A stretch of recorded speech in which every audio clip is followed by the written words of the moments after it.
We found Matt about 3.5 miles exactly from the entry point where he entered the water. And it was very shallow where we found him. And luckily, because that's what helped us locate him, was the shallow water. Danielle's seen a small piece of the jacket submerged in brown water and brown jacket, so very difficult to spot.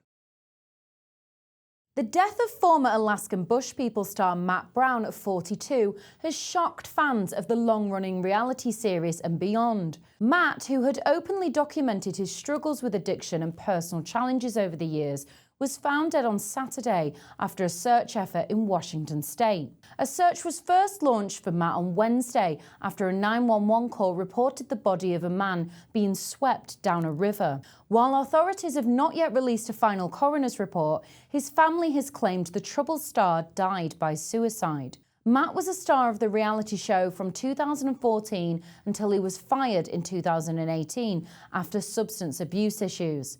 It emerged 2 years later that he had been accused of raping 2 women, but the Los Angeles County District Attorney's Office declined to file charges. I'm Katie Forrester with the US Sun. Don't forget to like and subscribe for more exclusive interviews. Joining us now is Shay Moore, the search and rescue leader who coordinated the effort to locate Matt after concerns were raised about his whereabouts. Moore played a central role in bringing together volunteers and resources during the search and was ultimately involved in the recovery operation. Hi, Mr. Moore, thank you so much for joining us. This is obviously a shocking story. I know fans of Alaskan Bush People have largely been following this through the family's social media accounts over the past couple of days. I think we're still waiting here for the official coroner's report.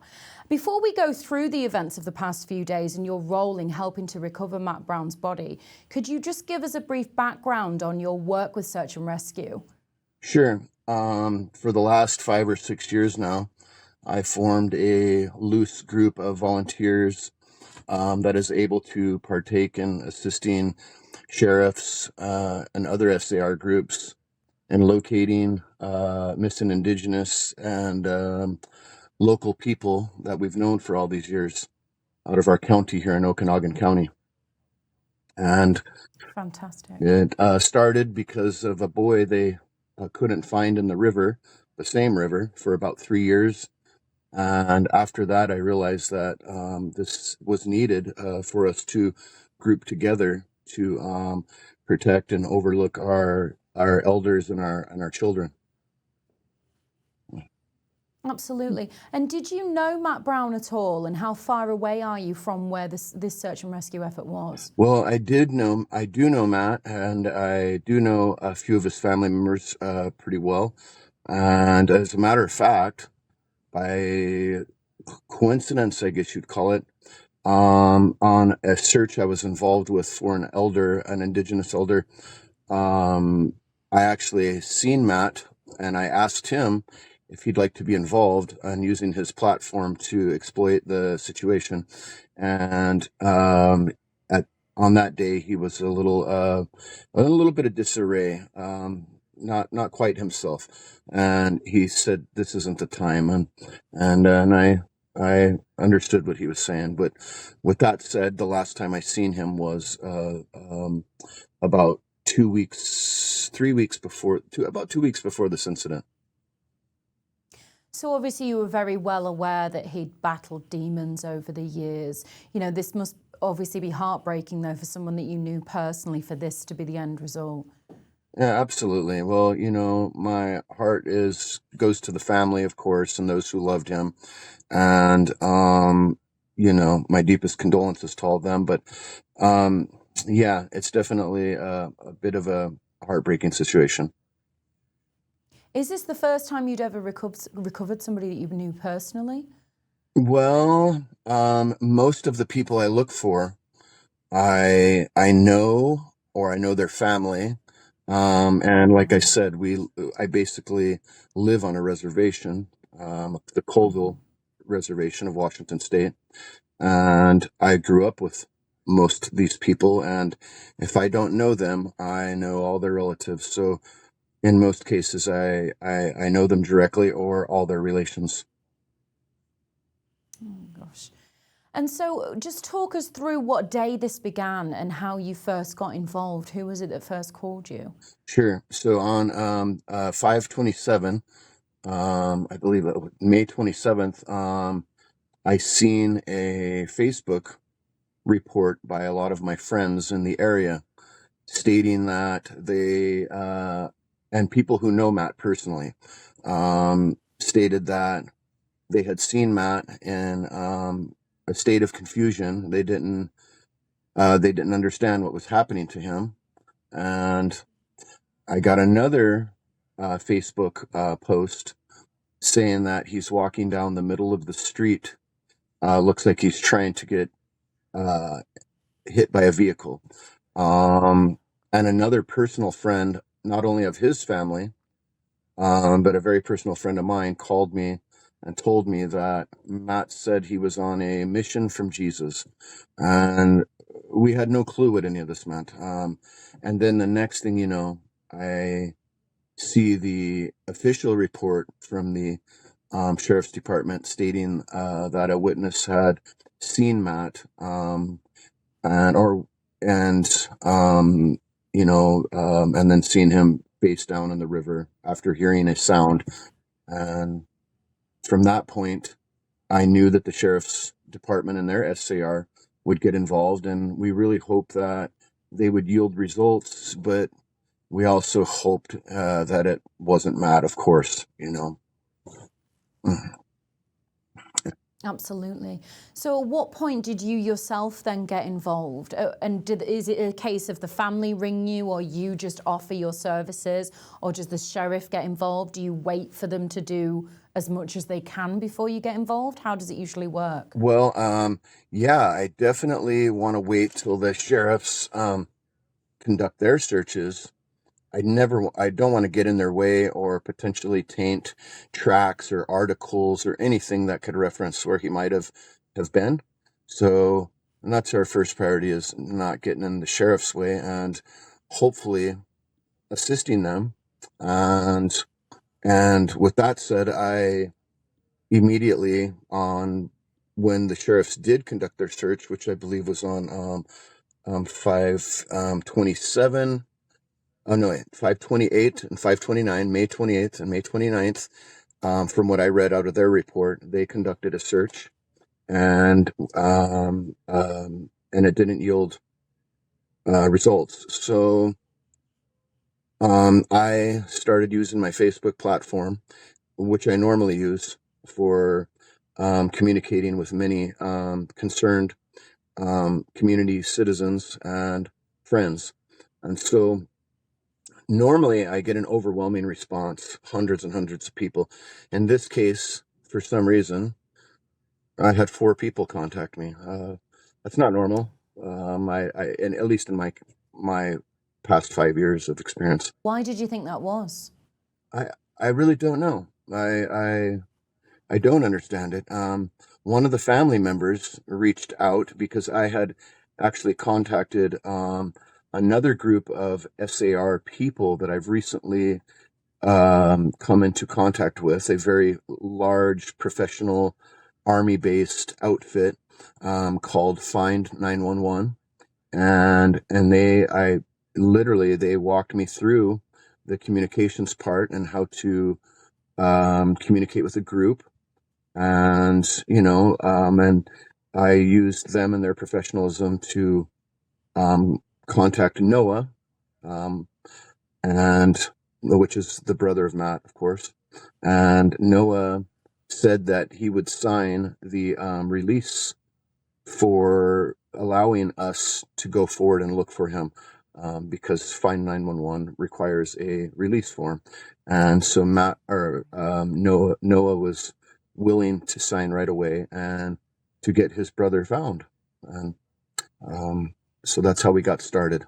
And how was he at that point? He must have been devastated and distraught, desperate for answers. Absolutely, he was distraught, in a real surreal situation. Those are his words, directly, and which I can understand, and in total disbelief, mostly because he said, I'm pretty sure it's not my brother, but we need to find whoever it is, because that's somebody's son, that's somebody's baby.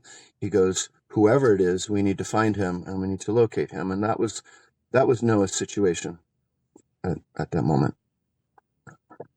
And despite the issues that he had, does that weigh in at all? Somebody's background, and obviously he's had many run-ins with the law. He's been accused of sexual assault. Do you think of things like that on your team, or does it not matter? Well, for me personally, the farthest from God and the first, we look for the most distant people from love, and a matter of fact, if they tell me he's a druggie and an alcoholic, and we're looking for him first and foremost. My whole search and rescue is kind of based upon a vision that I had, a vision with God, of course, and not to get too in depth, but basically the first shall be last, the last shall be first kind of a deal. And with that said, and me honestly having no background or knowledge of any of his records or what he's done or hasn't done, I've got no knowledge of that. The only knowledge I have of Matt is my personal run-ins with him. And I really remember the first time I met him with his girlfriend. I really remember thinking, wow, what a personable guy, what a great-hearted person, because you can feel immediately that he had a great big heart and a really caring individual. And those are my only recollections of him. I do know the family personally, and we never discuss any type of personal, at least I don't, and of course I don't watch television, so I'm not real formal with the show or any shows for that matter. Did they tell you the last time that they'd spoken to him and what his state of mind was? The family? Mm-hmm. No, really, my only contacts with Noah, because I had no other family member was involved besides Noah with the SAR, and if anything, he was being a spokesman and trying to represent, and we had no, we were just really straight to the point on information and him wanting information, and that's really all the communications that we had. And how many volunteers did you bring together, and were you yourself there? Yeah. And talk us through what equipment you used. I hear you even had a drone, different boats. Yes. The four people that were interested in helping were all friends of Matt's directly, and friends of some of the other family members and local people from the Oroville community. And basically we had four people, and they brought whatever we could find, which were kayaks from Walmart. I mean, we literally had 2 kayaks and a little narrow fishing boat. And matter of fact, I felt that I was too big to get in the fishing boat and to assist, because, I'm a pretty big guy. And so the owner of the equipment, Mr. Charlie McNeil, he and his wife, Danielle, and one other girl named Sue Brazil, they know that river well. We all know that river extremely well. I've been swimming in it since the 1970s. We know the terrain, and we know our equipment. So we were quite confident that we'd find them, because being in a kayak and canoe and small boats with no engines, we're able to go inch by inch very slowly, even with fast moving water, which in this case, the water was moving at about 4 knots. I'd say about close to 5 miles per hour, which is pretty extreme current. I mean, if you're not confident in the water, it can be work against you completely. And how did you know exactly where to search? Obviously, he'd been seen possibly in the middle of the road. What led you to a specific part of the river? Well, once I got to the location, Charlie McNeil notified me. We got together, we got our gear together, and he said, I will drive you to the location that Matt was last seen where he entered the water. And so he drove me directly to the area, which is listed as Driscoll Bay. And it's a little public fishing area with a small dirt ramp access to the river itself. Was there anyone fishing in this area at the From time? what I understand, there was somebody there, a witness, that was potentially fishing. But the area is also frequented by other people. It's kind of a secluded area, nice, beautiful area to pull off, and loaded with butterflies, and right now chock full of mosquitoes. I don't recommend going in there if you value your blood. So with that said, yes, we entered that area and awaited another team member, Sue, to come with her kayak. And mind you, these are nothing expensive. They're just sit on top. And I was very concerned with, their physical capabilities and their, because safety is first and foremost, of course. And so we gathered at the river and we discussed an entrance plan, a search plan, which the search plan literally was just to man both sides of the bank and to stay together as a group to maintain the safety. And where is the exit plan going to be? And they entered the water at about, the time I have listed is about 1:30 p.m. when they entered the water. At that point, a drone operator came to the scene as well and donated his services. I believe his name was Daniel. And he got his drone into the air as we were pushing the boats off into the current. I watched them drift southward and out of sight, and then I went up to assist the drone operator and await a call for exit point for the crew to exit. I would say it took about an hour, maybe and a half, and I got the call from Danielle on the cell phone, and she said, "We have him. We found him." And from that point, I immediately contacted our Find 911 search and rescue reps, and I asked them to contact the sheriffs immediately, but I could not give them an exact ping location because we were on the road, ready to assist the crew exiting from the water, and which that was, we found Matt about 3.5 miles exactly from the entry point where he entered the water, and it was very shallow where we found him, and luckily, because that's what helped us locate him, was the shallow water, because and we seen Danielle's seen a small piece of the jacket submerged in brown water and brown jacket, so very difficult to spot. And from that point, they approached the body, and they loaded it into the boat, which isn't a normal practice for us. We normally mark it, call the sheriffs, have them deal with it. But being that the current was there, they were afraid that they would lose him, and if he went down that river, we would not find him. And being that they were very close to Matt, and they, I think that their adrenaline kicked in, and they loaded him into the boat. From that point, as I said, they give me the call.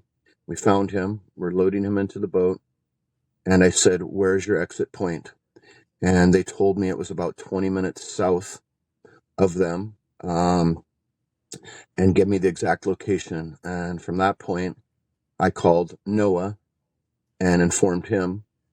And he hurriedly went to the site, and as well as I went to the site, and we awaited the boats. We could see the boats coming in. and we were on the ramp for the boats, and we assisted the boat out of the water, Noah helping, of course, and we picked up the boat with Matt in it.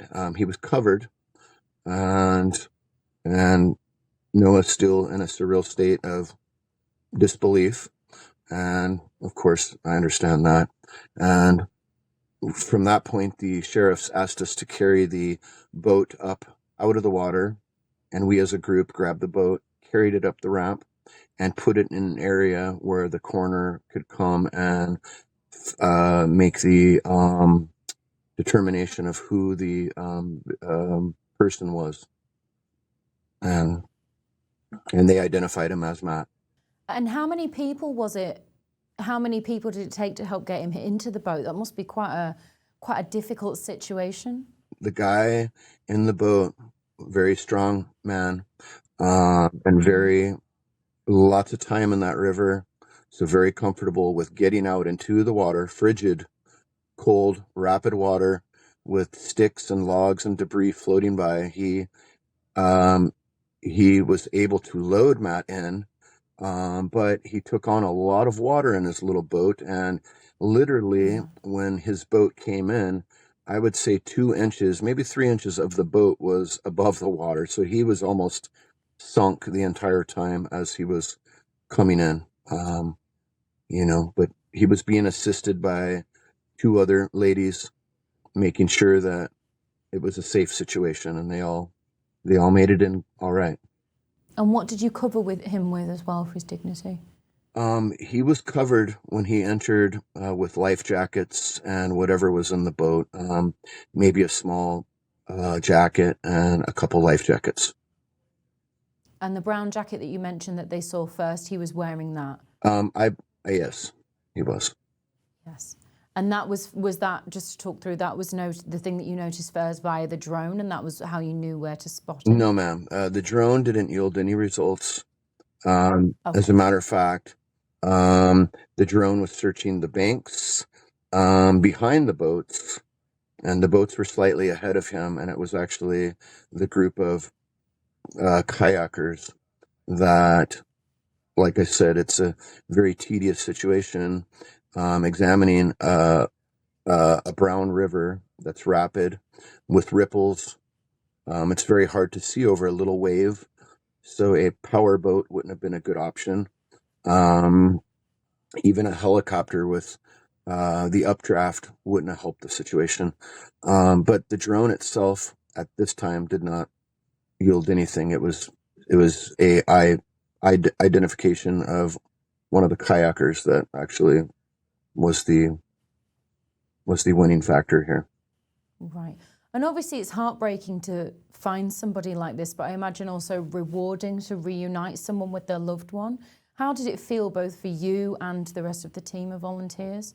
Well, of course, there was a lot of emotions stirring, especially with Charlie, who located Matt, and Charlie was, saying prayers for him, and Charlie's wife Danielle was a bit stirred when she made the call to me that we have located him, and I told her to take a breath and good job, and I another person that was on the front of the boat with Charlie that I forgot to mention was Jamie, Matt's girlfriend. She was very overwhelmed with emotions, to say the least, and she was being comforted by Sue as Charlie assisted the body down the water. Sue kept her looking forward and not looking, and holding her. And so, yeah, there was a lot of emotions for them, but and for me personally, knowing Miss Amy and knowing Rain, and just knowing how, the family has a lot of love for each other despite their ongoing,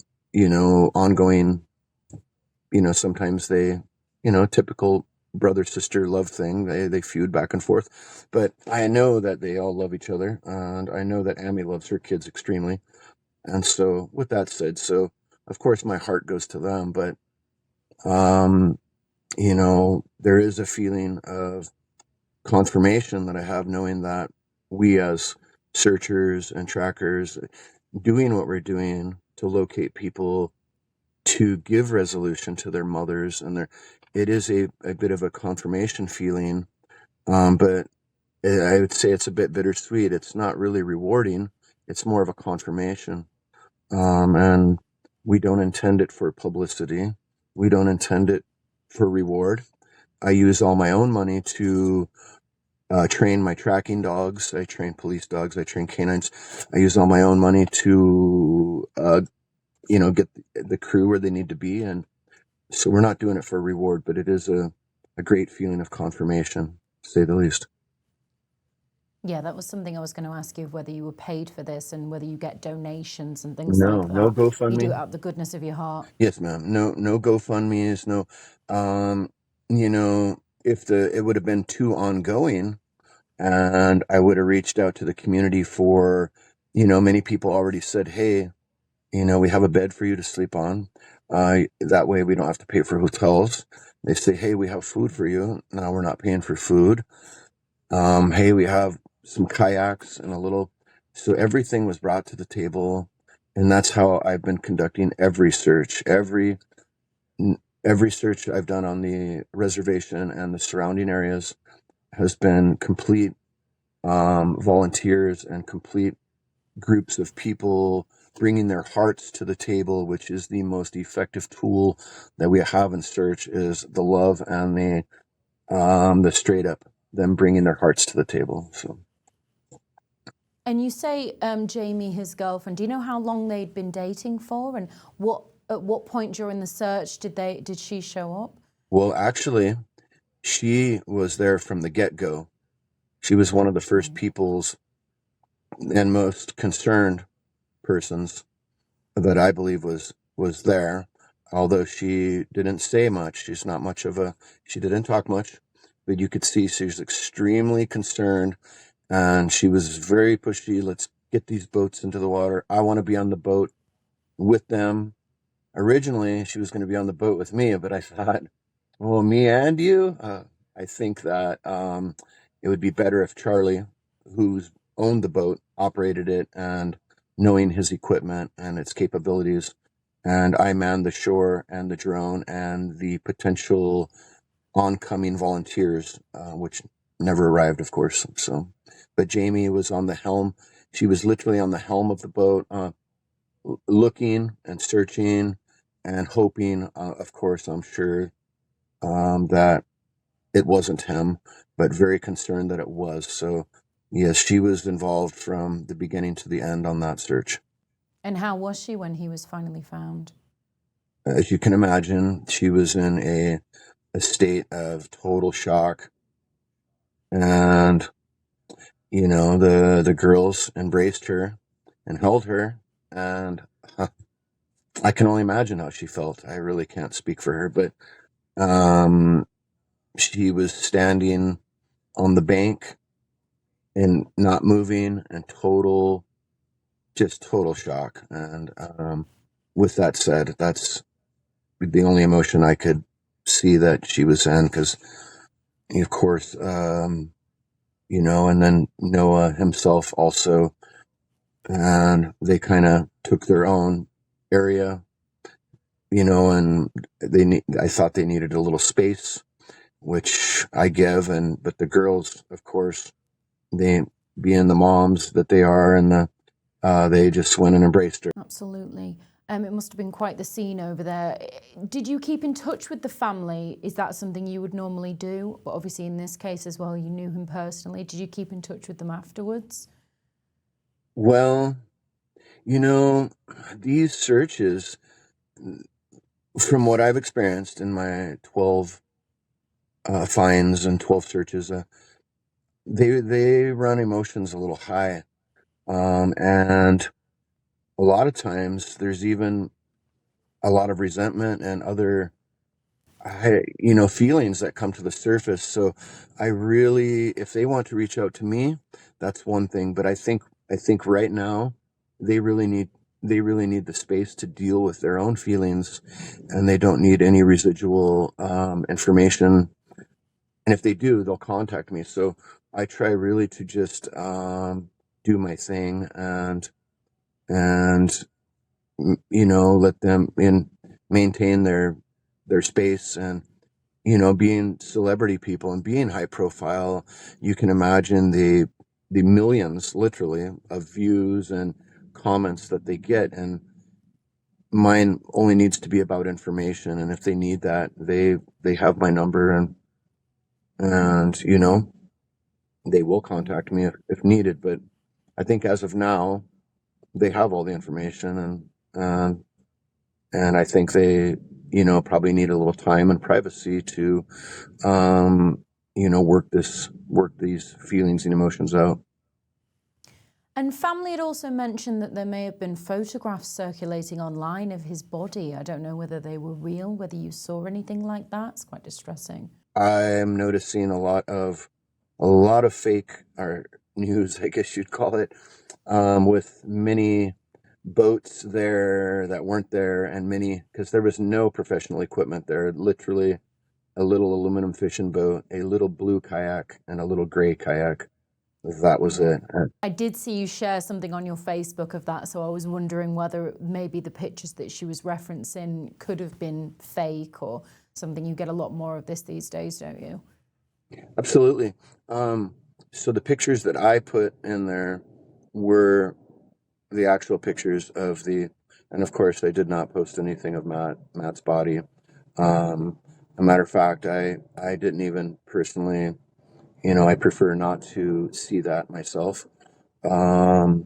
Because, he was a good guy, and I did like him, and I actually, I very intelligent, very good guy. So I'm not about publicizing any of that. That's not what I'm about. But, you know, maybe, there could have been pictures of the body that I'm not aware of. It's possible. And do you think there are enough resources available for missing persons searches or remote or challenging terrain?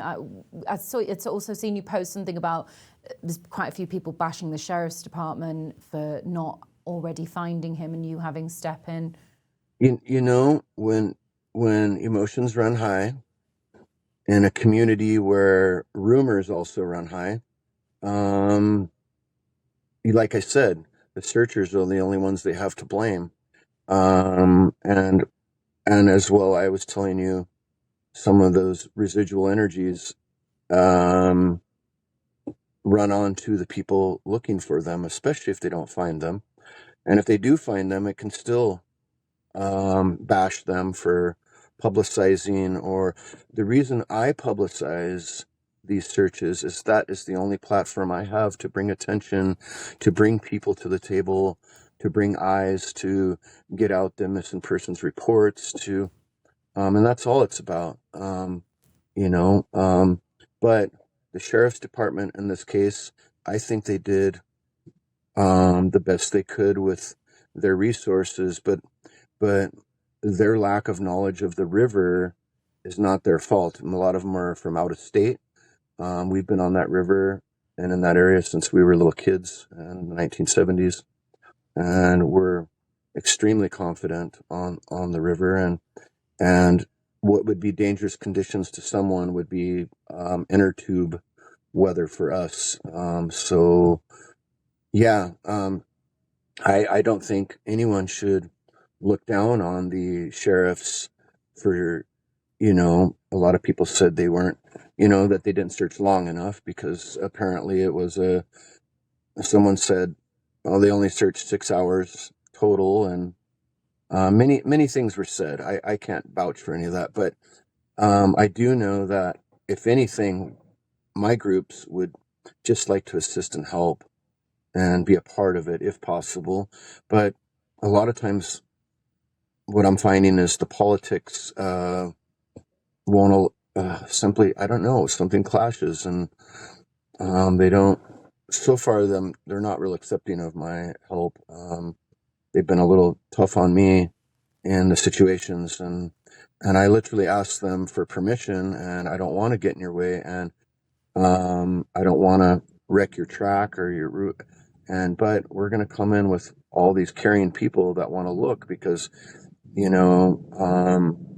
in several cases before, I mean, literally a week before, I was involved in another case here in Moses Lake. 2 weeks before that, I was involved in another case of a missing Indigenous elder, and which we located, um, and but many people come to the table that want to help and are concerned. And my main job is collaborating and organizing these searchers. I literally let most of them use their heart to go where they think he would go.